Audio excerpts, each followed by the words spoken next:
صلی اللہ محمد وآل محمد.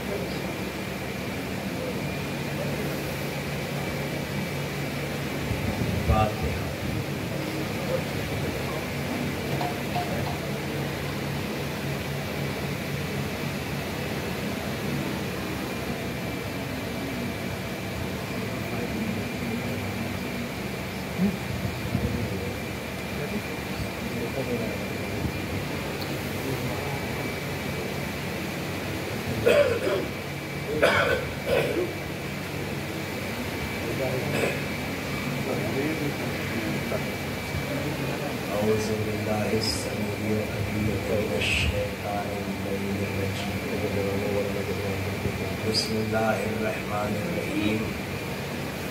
الحمد لله رب العالمين بارئ الخلائق أجمعين موجد الأولين والآخرين. والحمد لله الذي جعلنا من المتقين على مصابيح سيد الشهداء والصديقين. والصلاة والسلام على سيد الأنبياء والمرسلين شفيع المذنبين رحمة للعالمين محمود رب المشرقين ورب المغربين جد الحسن والحسين مولانا ومولى الثقلين أبي العباس وأهل بيته الطيبين الطاهرين المعصومين المظلومين ولعنة الله على أعدائهم أجمعين يوم ظلهم إلى يوم الدين. آمين يا رب العالمين. أما بعد فقد قال الله الحكيم في كتابه المبين. بسم الله الرحمن الرحيم. إنا أعطيناك الكوثر فصل لربك وانحر إن شانئك هو الأبتر.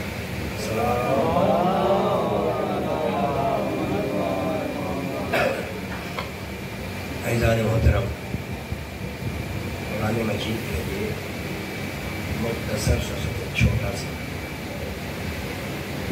اپنے دامن میں بڑی فضیلتیں اور بڑے راز سمیٹے ہوئے ہیں، اور اس میں سے اس وقت کی مجلس سے صرف چند ایک باتوں کو آپ کی خدمت میں پیش کرنا ہے. تاریخ کا ایک لمبا سفر جو ہم تک آج پہنچ رہا ہے، 1400 برس کا سفر. اس میں بہت ساری باتیں ایسی ہیں کہ جو حق سے کوسوں دور ہیں، بہت ساری باتیں حق بچانے میں، اور اگر یہ کہا جائے تو غلط نہیں ہوگا کہ جو تاریخ ہے اس میں کم سے کم 50% غلط ہے، 50% صحیح. یہ میں تاریخ کی ذمہ داری سے کہہ رہا ہوں. جتنی کتابیں میں نے پڑھی ہیں یہ ساری کتابوں کو سامنے رکھ کے بات کر رہا ہوں، کیونکہ تاریخ کا معاملہ یہ ہے کہ جب بھی لکھی گئی ہے آزاد ہو کر نہیں لکھی گئی. عام تاریخیں جو ہم تک پہنچتی ہیں، اس میں کہیں کسی کا دباؤ ہوتا ہے، پریشر ہوتا ہے، کہیں لالچ دی جاتی ہے، اور کہیں دشمنی کار فرما ہوتی ہے، کہیں کسی کی محبت ہوتی ہے. تو تاریخ لکھنے والا جب لکھتا ہے ان میں سے کسی نہ کسی میں گرفتار اکثر ہوا کرتا ہے، اور اس لحاظ سے وہ تاریخ لکھے گا تو ظاہر ہے جو تاریخ ہم تک پہنچے گی وہ مکمل صحیح نہیں ہو سکتی، لیکن شعور بیدار ہے، عقل بروئے کار لا کر انسان سچائی تک پہنچ سکتا ہے. اللہ نے یہ صلاحیت انسان کو عطا کی ہے کہ وہ جستجو کرے تو منزل تک پہنچنا کوئی دشوار نہیں ہوتا، انسان پہنچ جاتا ہے۔ اس کے اسباب ہیں، اس کے ذرائع ہیں جس کے ذریعے سے انسان یہ سفر طے کرتا ہے۔ آج قرآن مجید کا یہ سورہ جو 3 آیتوں پر مشتمل ہے، تاریخ کی ایک بہت بڑی حقیقت ہے۔ ہر دور میں یہ سورہ ایک آئینہ دکھا رہا ہے ان تاریخ لکھنے والوں کو جو مسلسل ایک روش پر چلے آ گئے۔ عجیب بات یہ ہے کہ اس تاریخ کو لکھنے والے بھی یہ سورہ پڑھتے رہے، آج بھی پڑھتے ہیں، اس کے بیان کرنے والے بھی پڑھتے ہیں، جنہوں نے لکھا وہ بھی پڑھتے ہیں، مگر کبھی اس کی بات پر غور نہیں کرتے، یا انہیں اسی انداز سے تربیت کی گئی ہے کہ وہ یہی کرتے رہے۔ آپ ذرا سا غور کریں کہ 1400 سال کی تاریخ جو مسلسل ہمارے سامنے ہے، اس میں رسول اللہ کی کتنی بیٹیاں بتائی گئی، کتنی بیٹیاں ملتی ہیں؟ ہمارے نزدیک ایک، مگر علیہ السلام میں 4 بیٹیاں۔ یہ تاریخ مسلسل لکھتی چلی آئی 1400 برس سے، 4 بیٹیاں۔ قرآن مجید کا یہ سورہ بتا رہا ہے 1 بیٹی۔ میں براہ راست ابھی تفصیل بیان کر دوں گا۔ قرآن کہہ رہا ہے 1 بیٹی، مسلمان کہہ رہا ہے 4 بیٹیاں۔ مانے کس کی؟ قرآن کی مانے یا مسلمان کی مانے؟ مسلمان لمبا سفر تاریخ کا طے کر کے بتاتا ہے، یہ تواتر سے ہے، سب نے لکھا ہے 4 بیٹیاں، 4 بیٹیاں، 4 بیٹیاں، 4 بیٹیاں۔ جب سے یہ تاریخ چل رہی تب سے قرآن بھی چل رہا ہے۔ یہ کہتی ہے 4 بیٹیاں، قرآن کہتا ہے 1 بیٹی۔ یہ کہتی ہے 4 بیٹیاں، قرآن کہتا ہے 1 بیٹی۔ تو یہ مسئلہ حل کیوں نہیں ہوتا؟ لوگ عجیب سوچیں گے کہ یہ 1 بیٹی کی بات قرآن نے کہاں لکھی، 1 بیٹی کی بات قرآن نے کہا ہے۔ تو یہی اسی سورے میں وہ ساری چیزیں جمع ہیں جو یہ ثابت کرتی کہ بیٹی 1 ہے، جس سے رسول اللہ کی نسل چلی ہے، وہ 1 بیٹی ہے۔ اور نسل کی بات نہیں، اور کوئی بیٹی رسول کے ہاں پیدا ہوئی ہی نہیں، بیٹے پیدا ہوئے ہیں، بیٹی صرف 1 پیدا ہوئی ہے۔ پیغمبر اسلام کی حیات میں مکے میں 3 بیٹے اور 1 بیٹی کا ذکر تاریخوں سے ملتا ہے۔ 3 بیٹے پیدا ہوئے، 1 بیٹی پیدا ہوئی۔ قاسم، طاہر، عبداللہ، 3 بیٹوں کا نام تاریخ میں ملتا ہے۔ یہ 3 بیٹے پیدا ہوئے، مگر تینوں بچپن ہی میں انتقال کر گئے، تینوں انتقال کر گئے۔ چوتھی اولاد بیٹی پیدا ہوئی مکے میں۔ مدینہ آنے کے بعد پیغمبر اسلام کی ایک زوجہ تھی ماریہ قبطیہ، جن کے بطن سے 1 بیٹا پیدا ہوا جس کا نام ابراہیم ہے۔ یہ بیٹا بھی بچپنے ہی میں انتقال کر گیا۔ بیٹوں کے بارے میں تو تاریخ سب متفق ہے، سب بتا رہے ہیں، مگر معاملہ بیٹیوں کا ہے۔ یہاں ہماری تاریخ کہتی ہے کہ بیٹی صرف 1 پیدا ہوئی، عوام کہتے ہیں بیٹی 4۔ وہ 3 بیٹیاں جن کا نام لایا جاتا ہے، اصلاً وہ جناب خدیجہ کی بہن کی بیٹیاں تھیں۔ خدیجہ کی بہن بیوہ ہو گئی، ان کی پرورش جناب خدیجہ کے ہاں ہوئی۔ خدیجہ چونکہ ایک مالدار خاتون تھی اور غربا پرور بھی تھی، لہٰذا ان کے ہاں بیٹیاں پلی۔ عقد ہوا، پیغمبر اسلام کے پاس آ گئی تو یہ بیٹیاں بھی ساتھ ساتھ آئی، لہٰذا لوگوں نے دیکھا، کہا یہ رسول کی بیٹیاں، یہ رسول کی بیٹیاں۔ یہ تاریخ کی بات، حقیقت کیا ہے؟ قرآن بتا رہا ہے، اِنَّا آتَيْنَاكَ الْكَوْثَرَ، اے حبیب ہم نے آپ کو کوثر عطا کیا، فَصَلِّ لِرَبِّكَ وَانْحَرْ، بس اب آپ اپنے رب کی نماز پڑھیں، یعنی شکریہ ادا کریں،